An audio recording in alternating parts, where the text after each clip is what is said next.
So that is so we look at all the financial budget statement and also the report, how do you call it, annual account, how funds are being utilized. So it's more documentation. Yes. And you had access to all of that? Yes. I mean, the budget statement is a public statement, and Auditor's General report and annual, every ministry at the end of the year, you have to prepare your account, how funds were utilized. Right.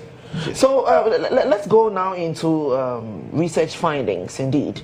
So Ghana collected approximately 55% of its taxes from indirect taxes, and that's according to the research. And we're talking the VAT, the excise duties and customs duties, correct? Yes. So we're talking about how that's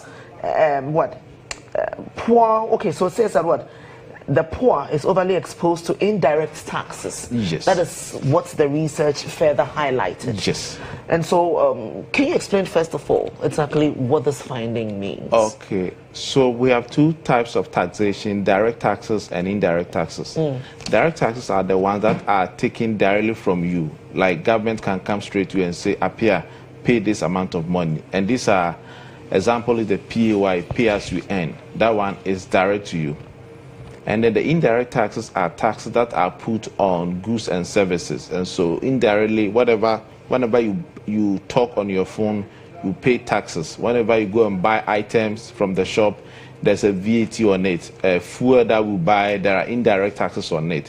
Now, the research shown that the poor Ghanaians are overly exposed to indirect taxes. For example, the poor lives in a community where there is no access to a potable water. So the poor feeds on sachet water. And the sachet water which the poor is drinking is the same water that the rich man is also drinking. And then there is a tax on sachet water. And so so that you see that the poor is paying the same margin of tax, same percentage of tax as the rich.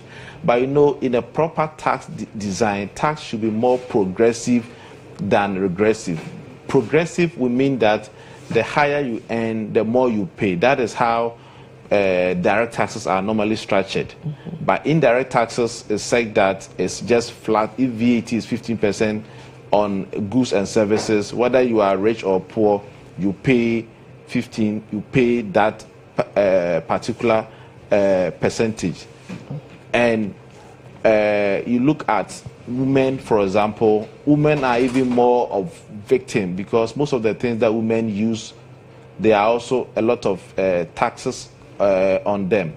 And that is also kind of widening the inequality gap between the rich and the poor. In fact, the study saw increasing level of inequality in the country between those period, simply because of how a lot of their money goes into taxes. So in countries, what some countries have done is that to be able to reduce the overexposure of the poor to indirect taxes, they have kind of taken the items that fall into the consumption basket of the poor and either reduce the tax margin, the taxes on it, or take them off. But in Ghana, almost everything that we consume, we have now there's a flat VAT that we pay on goods, and so that doesn't, whether you are rich or poor, you are paying the same. And I think that doesn't help the poor, and it's worsening their plight. I'm looking at, for instance, the issue of the petroleum tax. Yes. And how that some school of thought suggests that in the first place, this is not something that you should be taxing. Some have as well suggested that we probably do not know how to, raise revenue as a country. Do you share these views? Yes, I sincerely share these views. One, because the economy is largely informal, and so government is unable to identify people and tax them properly. And so government kind of put indirect taxes on goods and services. Which is like the lazy man's approach. The lazy man's approach. Instead for us to modify and invest in data collection and national ID system, so that even if you are earning 2 cedis in a small garden somewhere, you will be required to pay taxes. Like you go to the UK, if you work in 3 different places, at the end of the week or at the end of the month, you pay, though 3 places, each of them pay you independently from each other. But at the end of the month, you pay the correct tax margin that you are required to pay. But here, we've not been able to invest a lot of resources in our tax collection system. And so we kind of do the low-hanging fruit. There are a lot of taxes on petroleum. And putting the special, initially it used to be 17.5 and it came to 15%. Now it has come down again. But we think that that tax, to me, government should take it off, if especially on diesel, because diesel is what brings food from the cars that bring food from the rural areas, and also passenger transport. For petrol, I think it's fair. There's actually a message here, and it kind of ties in with what you're saying. And this person wants to find out how governments can use taxation as a tool to fix or reduce the inequalities in our system. I mean, this is actually where I was going, considering the explanation that I'm getting. We're talking about how that we're probably, because of the large numbers in the informal sector, we're unable to do proper taxation or taxing to ensure that everybody is captured in, the tax net. And so then, by that, government is looking at other ways, the reason why they're charging you and I petroleum and all of that, which the experts, according to them, think that, may not necessarily, be the best ways forward. But once again, I think that you were making the point about the diesel. Yes. Yeah, you can continue on that. So the diesel, cars that runs on diesel, the cars that brings food from rural areas to the cities, and those cars is what the poor, the trotros, and the buses that the poor normally take. And so if you put special petroleum taxes on diesel cars, then you kind of you worsen the plight of the poor. For taxis, we know that petrol is more for private cars and taxis and the Ubers, and that one, it is known that those who have got their own means are those that drive those cars. And at least, if nothing at all, government should take away the special petroleum taxes from the diesel and then put it on petrol in such a way that this one become more like a targeted. That is one. And also 2, it is very lazy approach for us to also rely heavily on taxes on petrol as a way of balancing the budget. There's one area that we've also seen is capital gain taxes. And if you want people build a house and they sell it in excess of what they built it for, and they make a huge margins, and per the law you are required to pay capital gain tax on those properties, but we are not paying it, and it's like we are always doing the lazy approach. In fact, the research also, we've also found out that one area that government can get revenue is also in the area of property taxes. But there is a conservative estimate that, for example, AMA can make not less than 2 billion Ghana cedis annually from property taxes. And in most countries, property taxes is what various cities and metropolitan agencies use to run their education system, police, fire, and healthcare. So, for example, if AMA is able to raise 2 billion cedis from property taxes, then it can even support public education in Accra. It can even employ more teachers, more supervisors, and even furnish the public schools so that people, the poor, can also have access to a quality education. Currently, the public schools in our cities is not in the good shape, and government is spending so much money on it. But then most Ghanaians wouldn't want to take their children to public schools because of the environment in which the schools are.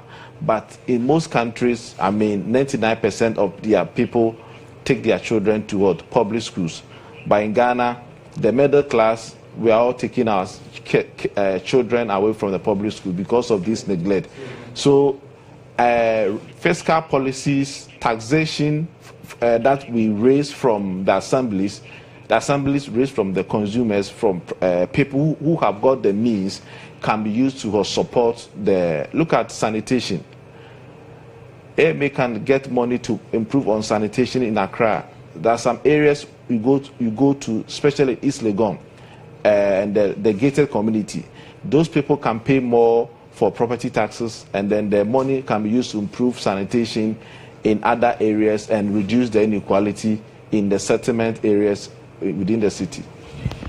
All right, well, so it is 8:05. We're still looking at the issue of taxation, and of course, exactly how that we can use it as that tool, you know, to fix all the inequalities in our system. We're joined by Deputy Finance Minister, the Honorable Kweku Kwarteng. Honorable, if you can hear me, good morning, you're live. Good morning.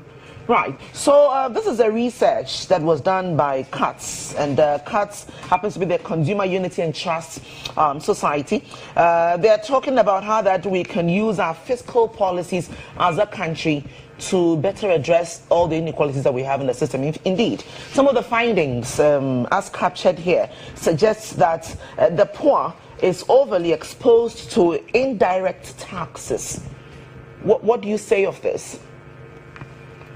Well, to start with, I'd like to thank my brother. The name again, please. The brother in the studio. Apia Kusi Adomako. I'd like to thank Mr. Apia Kusi Adomako for their research. I will be happy to see a copy so that as we fashion out tax policies, we can take some of the recommendations and findings they have made into account. Right. But it is important that I make a couple of comments in response to the issues that you have raised already. First, we have to understand that indirect taxes are by their nature consumption taxes. That is to say, the more you consume, the more you pay. So if you take, say, even the fuel that he referred to, if you look at the amount of fuel, even the diesel, and the research you pay attention to the consumption patterns of these products.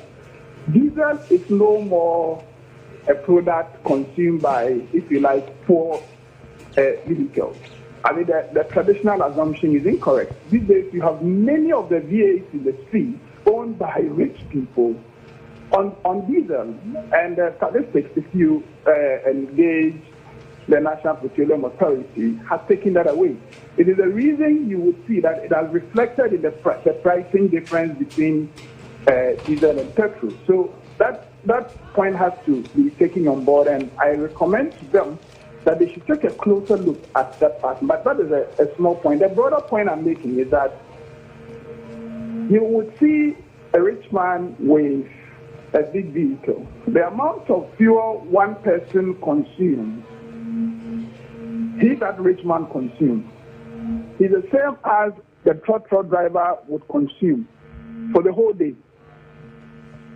So one person is paying the same amount of tax on that fuel consumed as the about 20 or 30 people in the truck will be consuming. So that is the operation of a consumption tax. By its nature, the more you consume, the more you pay. So if the research is suggesting that rich people are paying the same as poor people on these consumable items, then what it means is that in Ghana, the rich people and the poor people are all consuming the same amount. And if that is the case, well, if you are poor and you can consume as much as rich people consume, then maybe you should pay the tax as the rich man is consuming. I think inherent in consumption tax is the issue he raised about poor people paying less and rich people paying more. So that point has to be taken on board.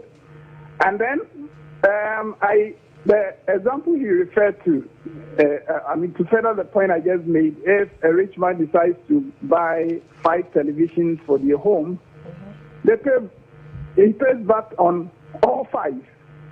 A poor man may choose to have just one in the sitting room. The poor man pays 1. That's the point I'm making about consumption tax. So, in itself, I think the operation of a consumption tax is progressive in itself. It taxes the rich more than the poor. And then 2, I think Mr. Kusi also has to avert, and his team will have to avert their mind to the fact that on the food items, the tomatoes, there's no VAT on it. Or the point he made that we should take taxes off items that are in the basket of low-income families or households. All those items now do not have taxes. Tomatoes, the garis, and they don't have VAT on it. But the fuel prices, if you're paying more for fuel prices, it automatically affects all of these things.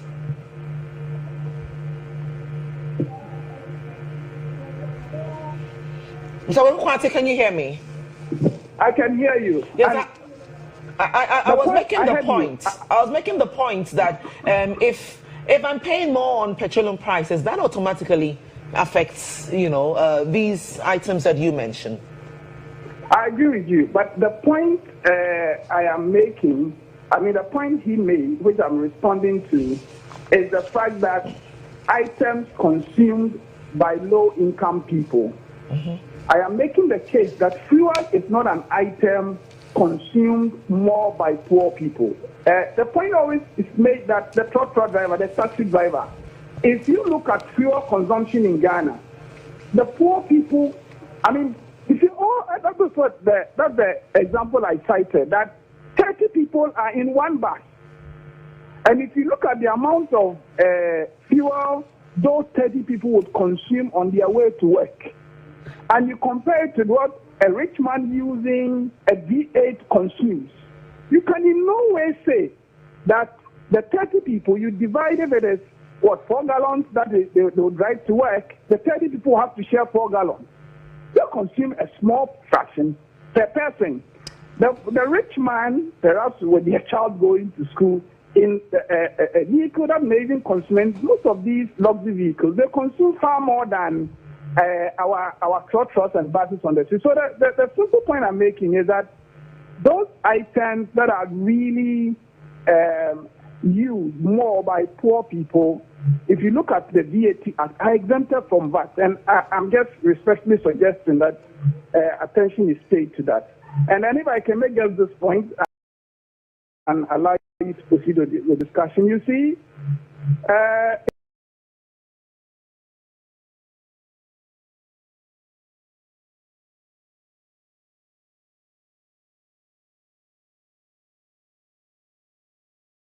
if you look at tax to GDP ratio, Ghana is still very low. We under 70% compared with other countries. Our VAT is 17.5. You get to many countries, 22, 25.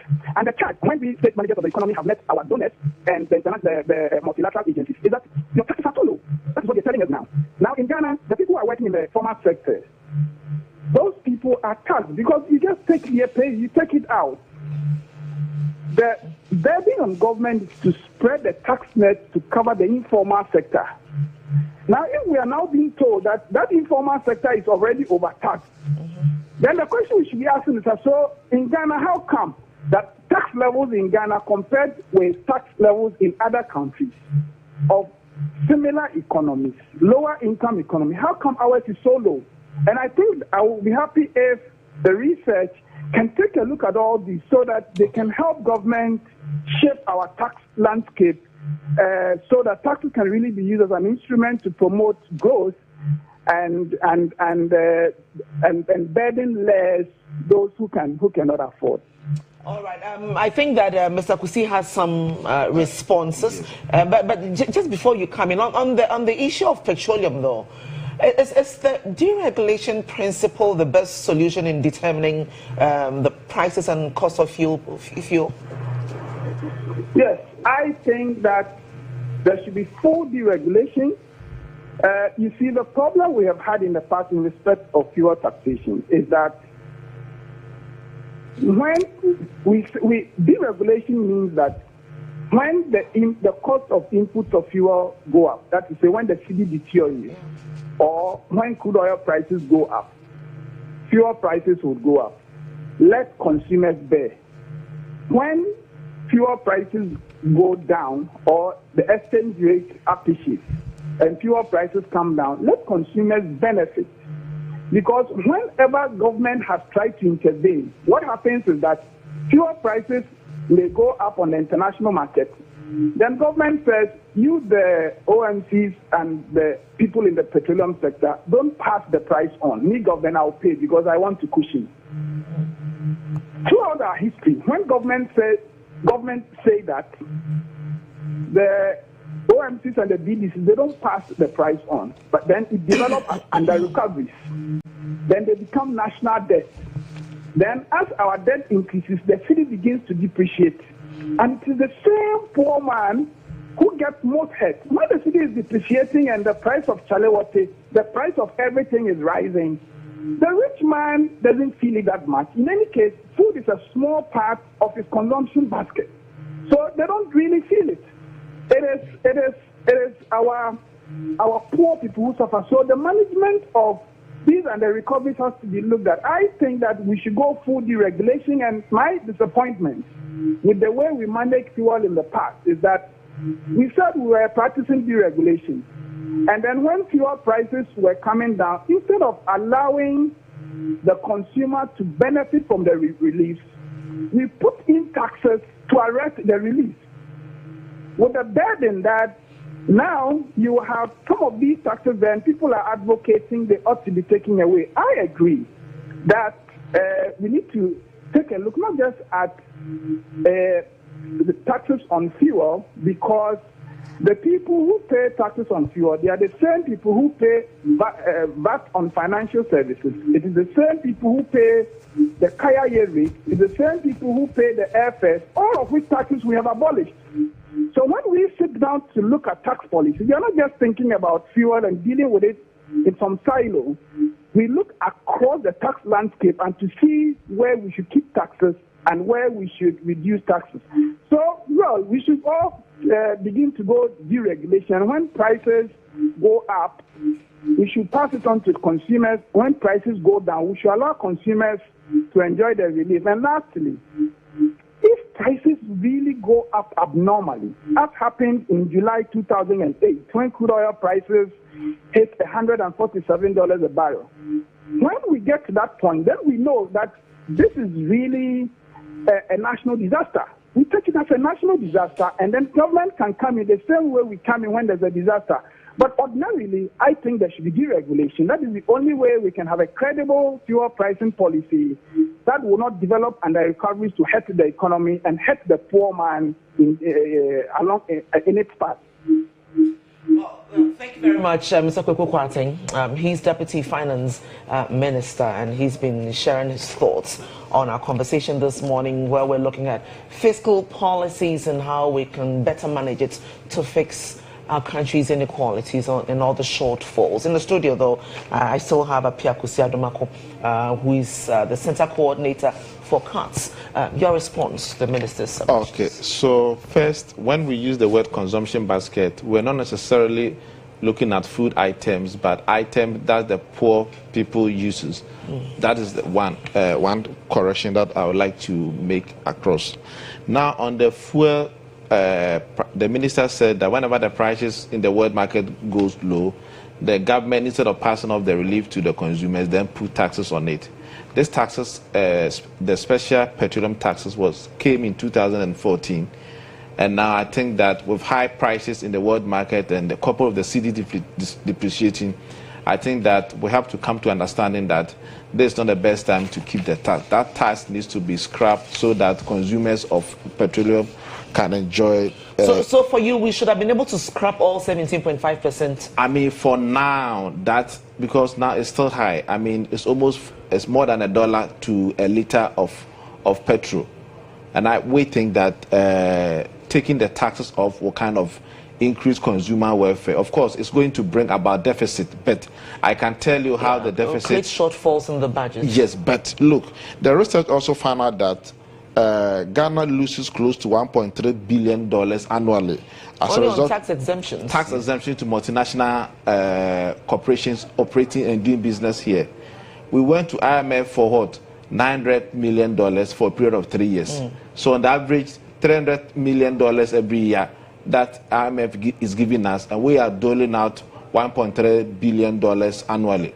Now, the $1.3 billion translates into what? 80% of education budget, 2/3 of education budget, or 80% of health budget. That means that if we restructure all these things, we can get a lot of revenue to shore up the budget shortfalls.